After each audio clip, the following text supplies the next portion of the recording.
నమస్కారం. మన విద్యా 24/7 ఛానల్కి స్వాగతం.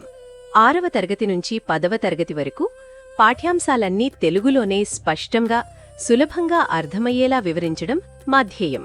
స్కూల్ పరీక్షలైనా, ఫైనల్ అసెస్మెంట్స్ అయినా, ఎస్ఎస్సి బోర్డు పరీక్షలైనా మీ విజయాలకి కావాల్సిన పూర్తి మార్గదర్శకత ఇక్కడే లభిస్తుంది.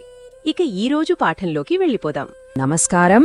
ఈరోజు మనం గణితంలో చాలా శక్తివంతమైన ఒక విషయం గురించి తెలుసుకోబోతున్నాం. అవేంటంటే రేషియోలు, ప్రొపోర్షన్స్ ఇంకా పర్సంటేజెస్. ఇంకెందుకు ఆలస్యం, మొదలుపెట్టేద్దామా? సరే, ఈరోజు మనం ఏమేం నేర్చుకోబోతున్నామో ఒకసారి చూద్దాం. ముందుగా మన లక్ష్యాలేంటో తెలుసుకుందాం. ఆ తర్వాత ఒక సరదా పజిల్ సాల్వ్ చేద్దాం. అక్కడ్నుంచి రేషియో, ప్రపోర్షన్ లాంటి ముఖ్యమైన కాన్సెప్ట్స్లోకి వెళ్ళి వాటికి పర్సంటేజెస్తో ఉన్న సంబంధం ఏంటో చూద్దాం. ఇక చివర్లో నేర్చుకున్నదంతా ఒకసారి గుర్తు చేసుకుని ముగిద్దాం.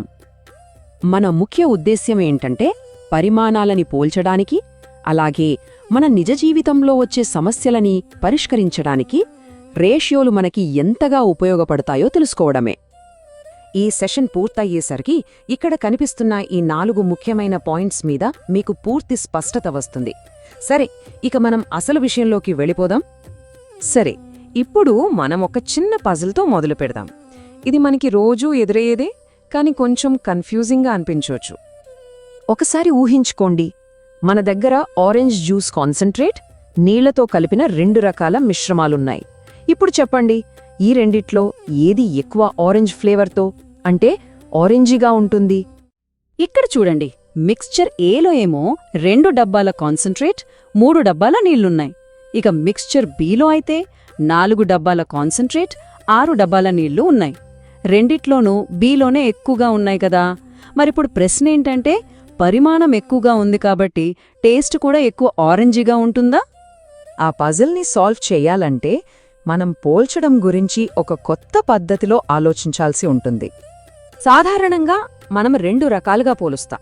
ఒకటి, ఎంత ఎక్కువ అని అడిగే యాడిటివ్ కంపారిజన్. ఉదాహరణకి, ఏ పురుగు బి పురుగు కన్నా 2 అంగుళాలు పొడవుగా ఉంది అని చెప్పడం. రెండవది, ఎన్ని రెట్లు ఎక్కువ అని అడిగే మల్టిప్లికేటివ్ కంపారిజన్. అంటే ఏ పురుగు బి పురుగు పొడవుకి 1.5 రెట్లుంది అని చెప్పడం అన్నమాట. మనం ఇప్పుడు చెప్పుకున్న ఈ రెండో రకం పోలికే, అంటే ఈ మల్టిప్లికేటివ్ కంపారిజనే రేషియోల వెనుక ఉన్న అసలైన సూత్రం. అంటే ఇక్కడ మనం ముఖ్యంగా గుర్తుపెట్టుకోవాల్సింది ఏంటంటే, రేషియో అనేది కేవలం వాటి మధ్య ఉన్న తేడా గురించి చెప్పదు, ఆ 2 పరిమాణాల మధ్య ఉన్న సంబంధం ఏంటి అనేది తెలియజేస్తుంది. సరే, ఇప్పుడు పరిమాణాలు మారినా కూడా మనం వాటి మధ్య ఉన్న అదే సంబంధాన్ని, లేదా అనుకుందాం ఒకే రెసిపీని కొనసాగించాలంటే ఏం చెయ్యాలి? అక్కడే మనకి ప్రపోర్షన్ ఉపయోగపడుతుంది. దీన్ని ఒక రెసిపీలాగా ఆలోచించండి. ఉదాహరణకు, ఒక ప్రత్యేకమైన ఆకుపచ్చ రంగు తయారు చేయడానికి మనం 2 డబ్బాల బ్లూ పెయింట్ని 7 డబ్బాల ఎల్లో పెయింట్తో కలుపుతున్నామనుకుందాం. ఇప్పుడు ఇంకా ఎక్కువ పెయింట్ కావాలంటే కేవలం బ్లూ పెయింట్ ఎక్కువ కలిపితే సరిపోదు కదా. బ్లూ, ఎల్లో రెండింటినీ అదే నిష్పత్తిలో కలపాలి. ఇప్పుడు చూడండి, మన దగ్గర బేసిక్ యూనిట్ ఉంది. అంటే 2:7 రేషియోలో బ్లూ, ఎల్లో పెయింట్స్. ఎక్కువ పెయింట్ కావాలనుకుంటే మనం ఈ యూనిట్ని డబుల్ చేయొచ్చు. అప్పుడు 4 డబ్బాల బ్లూ, 14 డబ్బాల ఎల్లో వస్తాయి. రంగు మాత్రం మారదు. ఒకవేళ తక్కువ పెయింట్ కావాలంటే యూనిట్ని సగం చేయొచ్చు. అప్పుడు 1 డబ్బా బ్లూ, 3.5 డబ్బాల ఎల్లో వస్తాయి. అయినా కూడా రంగు మారదు. చూసారా? ఇలా రేషియోని స్థిరంగా ఉంచుతూ పరిమాణాన్ని పెంచడాన్ని లేదా తగ్గించడాన్నే ప్రపోర్షన్ అంటాం. సరే, ఇప్పుడు ఈ ప్రపోర్షన్ ఐడియాని ఉపయోగించి ఎన్సీఈఆర్టీ టెక్స్ట్ బుక్లోని ఒక సాధారణ క్లాస్ రూమ్ సమస్యని పరిష్కరిద్దాం. దీన్ని ఎలా సాల్వ్ చేయాలో చూద్దాం. స్టెప్ 1, ముందుగా ఒక్కో విద్యార్థికి ఎన్ని కంప్యూటర్లున్నాయో యూనిట్ రేషియో కనుక్కోవాలి. అంటే 3 కంప్యూటర్లు బై 6 విద్యార్థులు. స్టెప్ 2, దీన్ని సింప్లిఫై చేస్తే ప్రతి విద్యార్థికి హాఫ్ కంప్యూటర్ వస్తుంది. స్టెప్ 3, ఇప్పుడు ఈ రేషియోని కొత్త విద్యార్థుల సంఖ్యకి అప్లై చేయాలి. అంటే 24 విద్యార్థులకి 24 into half computer. Step 4, calculate చేస్తే 24/2 12 కంప్యూటర్లు. అంతే.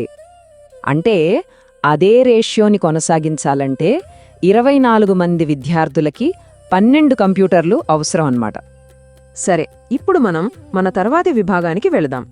ఈ కాన్సెప్ట్ మనకు బాగా తెలిసిన ఇంకొక ఐడియా, అంటే పర్సెంటేజెస్కు ఎలా దారితీస్తుందో చూద్దాం రండి.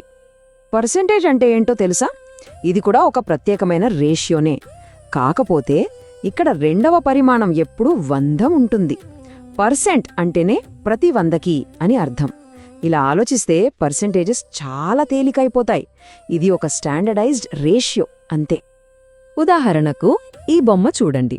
ఈ సర్కిల్ని 5 సమాన భాగాలుగా విభజిస్తే అందులో 3 భాగాలకి రంగు వేశారు. దీన్ని రేషియోలాగా చెప్తే అది 3:5. దీన్ని పర్సెంటేజ్గా మార్చాలంటే మనం ఏం చేయాలి? సింపుల్, 100కి ఇది ఎంత అవుతుంది అని లెక్కించాలి.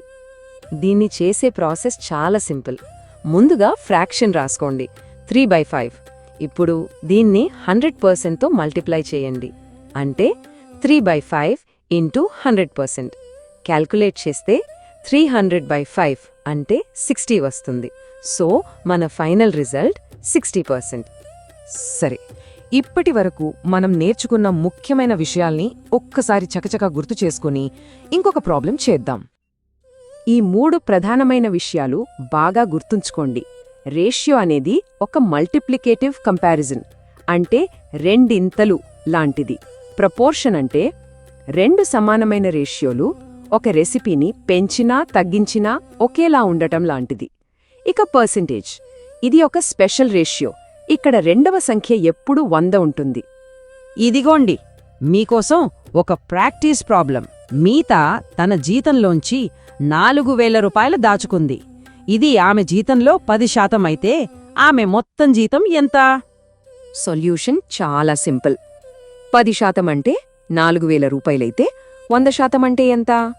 100% అనేది 10%కి 10 రెట్లు కదా. కాబట్టి 4,000 రూపాయలని 10తో మల్టిప్లై చేస్తే సరిపోతుంది, అంటే 40,000 రూపాయలు. చూసారా ప్రపోర్షనల్ థింకింగ్ ఎంత పవర్ఫుల్లో? చూశారుగా, నేర్చుకోవడాన్ని తేలిక చేద్దాం. రేషియోలు మన చుట్టూ ఉన్న ప్రపంచాన్ని అర్థం చేసుకోవడానికి ఒక ప్రాథమిక సాధనం లాంటివి. మరి ఆలోచించండి, మన రోజువారీ జీవితంలో ఇంకా ఏ సంబంధాలను మనం రేషియోలను ఉపయోగించి మరింత బాగా అర్థం చేసుకోవచ్చు? ఈరోజు చూసిన పాఠం మీకు ఉపయోగపడిందని హృదయపూర్వకంగా ఆశిస్తున్నాను. ఇలాంటి మరిన్ని స్పష్టమైన, సహాయకరమైన, మార్కులు పెంచే పాఠాలు పొందాలంటే మన విద్యా 24/7 ఛానల్ను తప్పకుండా సబ్స్క్రైబ్ చేయండి. ఈ వీడియో నచ్చితే లైక్ చేయండి, మీ ఫ్రెండ్స్కి షేర్ చేయండి. మీ సందేహాలు, సూచనలు, తదుపరి నేర్చుకోవాలనుకున్న విషయాలు కింద కామెంట్స్లో రాయండి. మీ స్పందన మాకెంతో ముఖ్యం.